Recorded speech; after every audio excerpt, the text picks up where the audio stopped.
Welcome to my channel, MT3 Informatika. Pada video kali ini, saya akan memberikan tutorial mengenai cara menggunakan rumus rank pada aplikasi di Microsoft Excel. Oke, langsung saja kita praktekkan.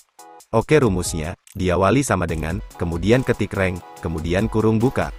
Lalu muncul di bawahnya, keterangan 3 parameter dipisahkan dengan titik koma. Lalu kita ambil data, dengan menyorot data baris ke-6 dari kolom I. Lalu sorot, atau blok kolom I6, kemudian, kasih tanda batas titik koma. Setelah itu, blok kolom I6 sampai I20. Kemudian, tekan tombol F4 pada keyboard, agar menjadi rank absolut ada tanda dolarnya, seperti yang terlihat di layar. Titik koma lagi, lalu muncul keterangan 0 descending, 1 ascending, karena kita ingin ranking dari nilai yang tertinggi, maka kita pilih 0.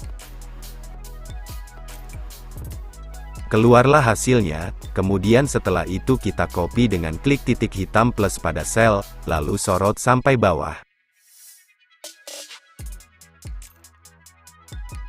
Oke, selesai sudah materi rumus rank kali ini.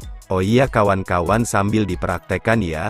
Selamat mencoba, semoga sukses selalu, dan jangan lupa subscribe, like, komen. Terima kasih.